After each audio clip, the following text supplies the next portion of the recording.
I think I didn't do anything wrong, just followed my heart, so I was surprised when a process server showed up at my office with divorce papers. After all, my marriage was always practical, but real love, that's what I had with my boss. I never thought my husband would actually fight back. Before we dive deeper into this story, I have one small request. Please subscribe, drop a like, comment, and hit that hype button to boost this channel so more people can discover these incredible stories. The morning Matt asked about the cologne on my scarf, I knew I had to be more careful. Not because I was doing anything wrong. Julian and I had something real, something Matt could never understand, but because Matt was getting paranoid. It's probably from someone at the office, I said, laughing as I folded laundry. You know how close we all work together. Matt held the scarf up, his accountant's mind clearly cataloguing details. It's expensive cologne, Alethea. Not something most people wear to work. Since when are you a fragrance expert? I snapped, then immediately softened my tone.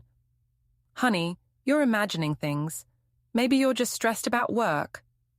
The truth was, Matt had been boring me for years. He came home, helped with 6-year-old Ella's homework, watched the news and went to bed. Meanwhile, Julian made me feel alive. When he looked at me across the conference table, when his hand brushed mine as he passed documents, when we stayed late working on projects, that was real passion.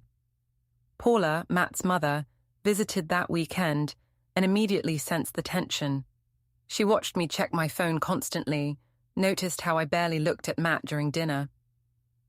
Everything all right with you two? She asked quietly while Matt was putting Ella to bed. Of course, I said. Matt's just been clingy lately. I think he's having some kind of midlife crisis. Paula's expression didn't change, but I saw something flicker in her eyes.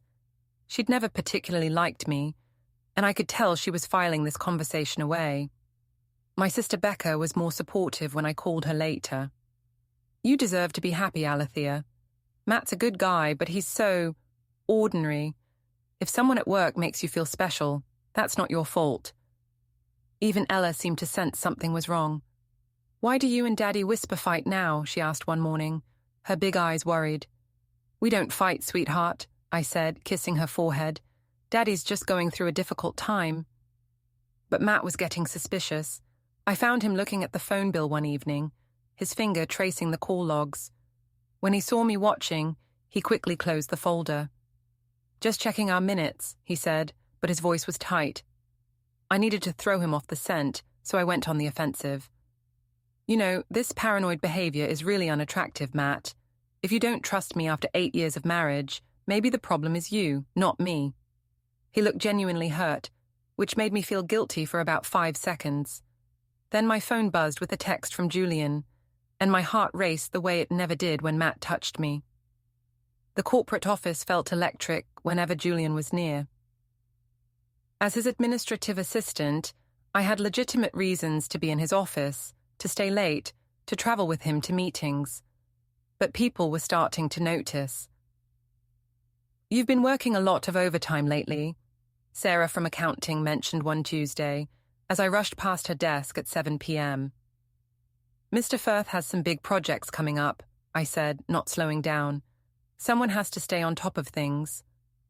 I saw her exchange a look with Tom from HR, and my stomach tightened, but then Julian appeared at his office door, looking devastating in his tailored suit, and all my worries evaporated.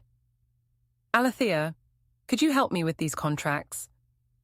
His voice was professional, but his eyes held promises. Inside his office, with the door closed and the blinds drawn, we weren't boss and employee. We were two people who understood each other completely. I can't stop thinking about you, he murmured, pulling me close. I know, I whispered back. This is real, isn't it? What we have. More real than anything else in my life, he said, though something in his voice seemed distant.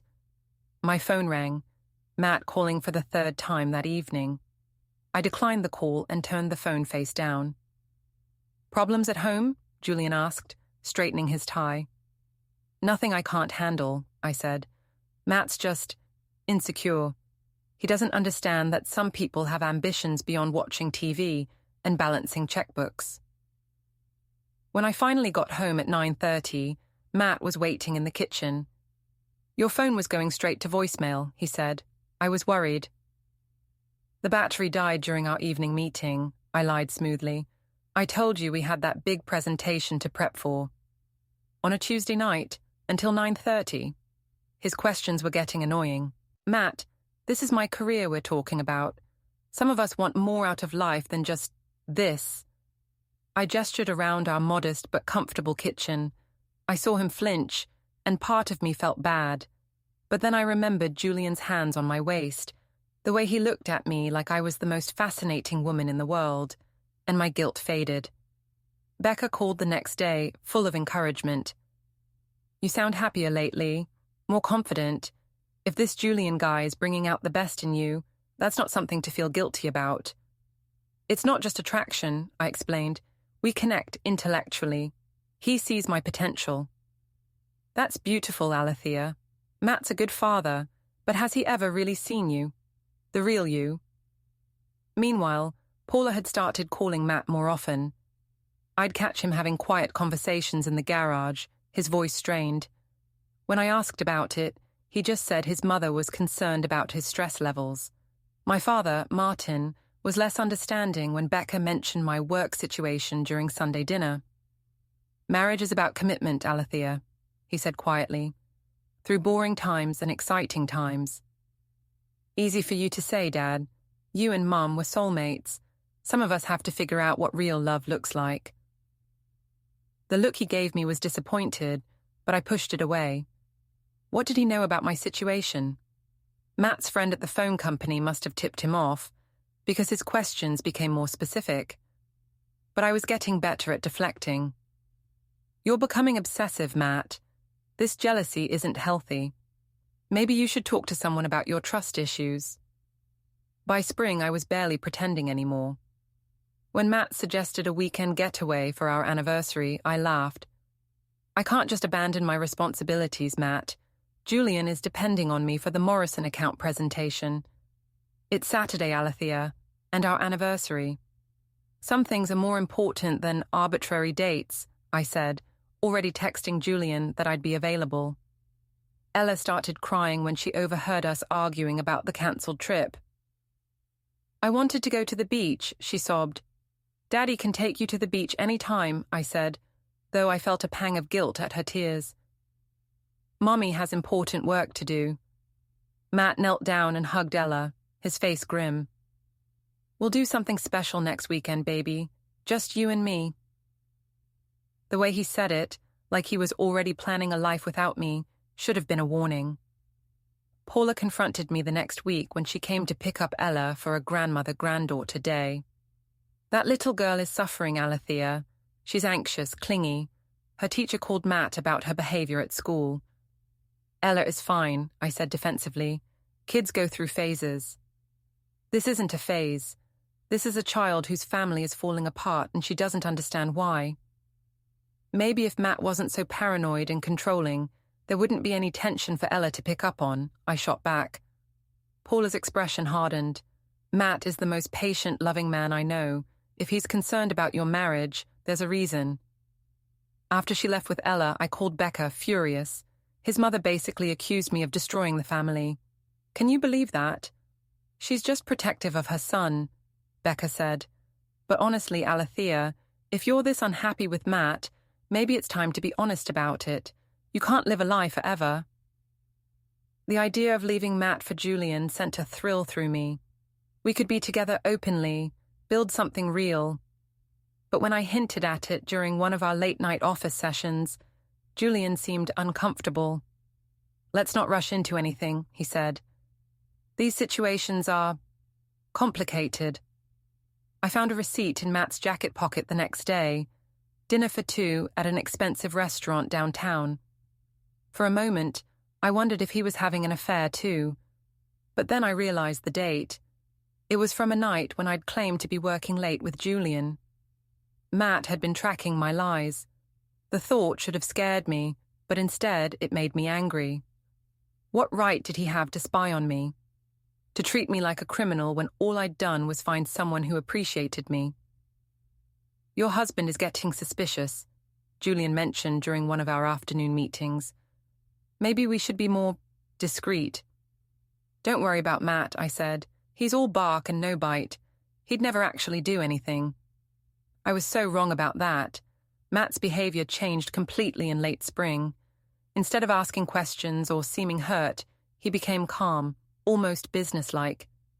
He helped Ella with homework, maintained the house, and went to work, but he barely spoke to me. When I complained to Becca that he was giving me the silent treatment, she was unsympathetic. Maybe he's finally accepting that you've outgrown him, she said. Sometimes people need space to process. But Paula was more involved than ever, coming by to help with Ella, taking her for weekend visits, always watching me with those sharp eyes. Matt seems different lately, my father observed during one of our family dinners. Quieter. He's sulking because I won't quit my job and become a housewife, I said. Some men can't handle successful women. Martin frowned. That doesn't sound like Matt. You don't live with him, Dad. Trust me, he's become controlling and paranoid. He questions everything I do. But even as I said it, I knew it wasn't entirely true. Matt had stopped questioning me altogether. He just observed, made notes, took pictures. I found him photographing a receipt I'd carelessly left on the counter, evidence of another dinner with Julian that I'd tried to pass off as a work meeting. What are you doing? I demanded. Just organizing our finances, he said calmly, for tax purposes. The lie was smooth, practiced. When had Matt learned to lie so well? Julian was getting nervous too. Maybe we should cool things off for a while, he suggested after a particularly close call with his wife calling the office. Are you serious? Now, when we finally have something real? It's just, the risk is getting too high, for both of us. I felt betrayed. After everything we'd shared, he was backing down at the first sign of trouble. I thought you loved me, I said. I do, he replied, but he wouldn't meet my eyes. But love doesn't pay alimony. The casual reference to his marriage as a financial arrangement stung, but I pushed the feeling away. Julian was just being practical. Once Matt and I separated, things would be different. Matt requested couples counseling one evening over dinner, his voice matter of fact. I think we need professional help to work through our communication issues, he said. I laughed. Counseling? Matt, the problem isn't communication. The problem is that we're fundamentally incompatible. We always have been. So you're refusing counseling? I'm refusing to waste money on something that won't fix the real issue. He nodded and made a note on his phone. Another piece of evidence, I realized later. Ella's teacher called that week, concerned about her increasing anxiety and withdrawal at school. I let Matt handle it. He was better with that kind of thing anyway. But when Paula cornered me at Ella's school play, I couldn't avoid the conversation. That little girl is falling apart, and you're too selfish to see it, she said quietly, her voice shaking with anger. How dare you? How dare I what? Care about my granddaughter? Matt is doing everything he can to hold this family together while you do whatever it is you're doing. Matt is emotionally unavailable and always has been, I hissed. Maybe if he'd been a better husband, I wouldn't have needed to look elsewhere for connection. Paula's face went white. So there is someone else. I realized too late what I'd admitted. But instead of feeling ashamed, I felt relieved. Finally, someone knew the truth. Yes, there's someone else. Someone who sees me as more than just a wife and mother. Someone who appreciates my mind, my ambitions, my potential. Someone who's helping you destroy your daughter's family, Paula said coldly. That night, Matt got a voicemail on our home phone. Julian's voice, unmistakable and intimate. Can't wait to see you tomorrow night, beautiful. Same place as always. I saw Matt listening to it, saw him carefully save the message and write down the details. Matt, I started, but he held up his hand. Don't, he said quietly. Just don't. The next morning, I saw him making an appointment with someone named Davidson. When I asked who that was, he said it was just a financial advisor. Another lie. Matt was getting good at those. The process server found me at work on a Thursday afternoon in June. I was at my desk, texting Julian about our weekend plans, when a woman in a business suit approached. "Alethea Morland?" "Yes?" "You've been served." The divorce papers were thick, official, and devastating. Matt wasn't just asking for a divorce. He was seeking primary custody of Ella, claiming I was an unfit mother due to my extramarital relationship and emotional abandonment of family responsibilities. My hands shook as I read through the financial disclosures. Somehow, Matt had moved money, protected assets, documented everything. Bank statements, phone records, receipts, witness statements. It was all there. Julian appeared at my cubicle, drawn by the commotion. "What's wrong?" he asked, then saw the papers. His face went pale. "Oh, shit." "This is just Matt being dramatic," I said, but my voice was shaking. "He's trying to scare me." Julian glanced around the office where several co-workers were pretending not to stare. "Maybe we should talk about this later," he said quietly. "Privately." But later never came. Julian started avoiding me, claiming he was busy with other projects. When I cornered him in his office, he was distant, professional. "This is getting too complicated, Alethea. My wife is asking questions. Your husband is filing lawsuits. Maybe we should take a break." "A break? I'm about to lose my daughter because of what we have together, and you want to take a break?" "You're losing your daughter because you made choices," he said coldly. "Don't put that on me." I felt like I'd been slapped. This was the man I'd thought loved me, the man I'd risked everything for. Becca was supportive when I called her, crying. "Matt is being vindictive," she said. "No judge is going to take a child away from her mother because of one mistake." But when she saw the evidence Matt had compiled, her confidence wavered. "Jesus, Alethea, he's got everything. Phone records, credit card statements, witness testimony from Ella's teacher about her anxiety. How long has he been planning this?" My father was less sympathetic. "You made your choices, Alethea. Now you have to live with the consequences." "I thought you'd be on my side, Dad." "I'm on Ella's side," he said quietly. "And right now, it seems like Matt is too." Paula testified at the custody hearing, describing my emotional absence, my lies, my cruel dismissal of Matt's attempts to save our marriage. She spoke about Ella's declining grades, her nightmares, her constant questions about why Mommy didn't want to spend time with the family anymore. "Matt has been both mother and father to that child for months," Paula said, tears in her eyes, while Alethea pursued her other interests. "My lawyer tried to paint me as a woman seeking fulfillment, trapped in a loveless marriage. But the evidence was overwhelming. Text messages where I called Matt boring and pathetic. Voicemails where I lied about my whereabouts. Financial records showing I'd spent money meant for Ella's school clothes on expensive dinners with Julian. The judge was a middle-aged woman with kind eyes that turned cold as she reviewed the case. "Mrs. Morland," she said, "you have repeatedly prioritized your personal desires over your child's well-being. While adultery alone doesn't determine custody, your pattern of deception, emotional abandonment, and disregard for your daughter's needs does." She awarded Matt primary custody, with me getting supervised visitation until I could demonstrate consistent, child-focused behavior. Standing in the courthouse hallway after the hearing, I watched Matt walk away with his lawyer, Paula's arm around his shoulders. He didn't look back. Not once. Ella would live with him Sunday through Friday, spending only Saturday nights with me. The house would be sold, the proceeds split. I'd keep my car and my personal belongings, but everything else, the life we'd built together, was gone. Julian had already transferred me to a different department, citing workplace efficiency. We barely spoke now, and when we did, it was purely professional. His wife had found out about us, and he was desperately trying to save his own marriage. "I thought what we had was real," I said to him one day in the break room.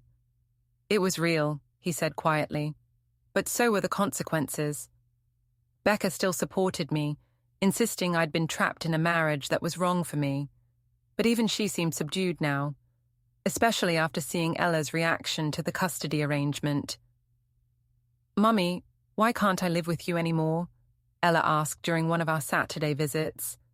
"It's complicated, sweetheart. Daddy and I we need some time apart." "But I don't want time apart from you," she said, tears streaming down her face. I had no answer for that. My father visited me in my new apartment, a small one-bedroom place across town, and looked around sadly. "Was it worth it, Alethea?" "I don't know what you mean." "Yes, you do." He sat down heavily on my second-hand couch. "You had a man who loved you, a beautiful daughter, a stable life. You threw it all away for what? A few months of excitement with someone who abandoned you the moment things got difficult." "You don't understand," I said, but the words felt hollow. Matt and I were never right for each other. We got married for the wrong reasons. "Maybe," Martin said, "but you stayed married for 8 years. You had a child together. That creates obligations, responsibilities. You can't just walk away when something shinier catches your eye." After he left, I sat alone in my empty apartment, thinking about what he'd said. Had I thrown away something real for something that was ultimately an illusion? But no, that was just guilt talking. What Julian and I had was real, even if it didn't work out. Matt and I were never truly compatible. I'd just been too young to realize it when we got married. Still, as I looked at the court papers on my coffee table, at the visitation schedule that would govern when I could see my own daughter, I wondered if following my heart had been worth the price. Matt had remarried within 2 years. A kindergarten teacher named Sarah, who adored Ella and treated her like her own daughter. They had a baby together, a little boy who called Ella his big sister. I was still single, still working in Julian's old company, still trying to convince myself that I'd done nothing wrong. After all, I just followed my heart. Hadn't I? Don't forget to hit like, subscribe, and turn on the bell so you don't miss the next story. Write in the comments from which city you are watching.